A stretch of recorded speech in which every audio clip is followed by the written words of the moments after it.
लटकवले बाड़ो मुँह तू नहीं खम सुकत कहे बैठल हब धके माथा पहाड़ लटकवले बाड़ो मुँह तू नहीं खम सुकत कहे बैठल हब धके माथा पहाड़ अरे ऑनलाइन लो अब न करब गम में डूबल पानी धोखा खा के ऐसा क्या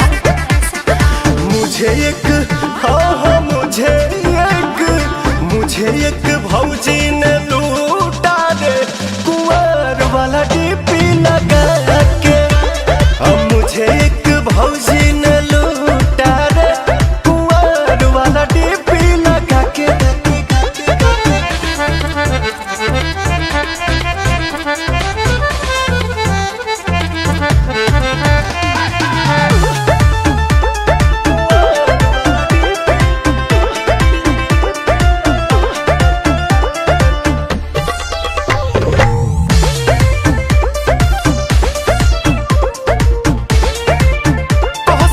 न करस वीडियो कॉल पे बात जात रही खिसियात फोनवा देत रही काट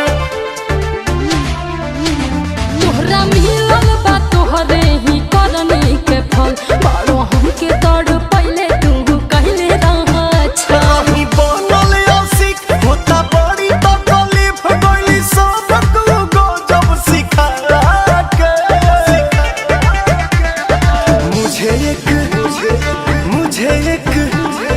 मुझे एक भौजी ने लूटा रे कुंवर वाला डीपी लगा के मुझे एक भौजी ने लूटा रे कुंवर वाला डीपी लगा के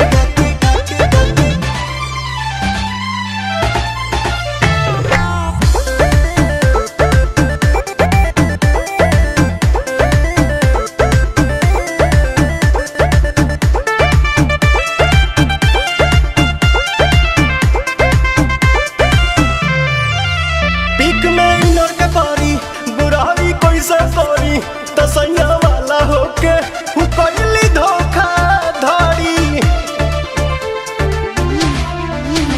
छोड़ा जाए दाना कैला तू गलती जवन अफसोस मत कर प्रिय दरस ही पवन देहो कैसे भुलाई दिली आदत धराई रातों रात भर हमसे बतिया के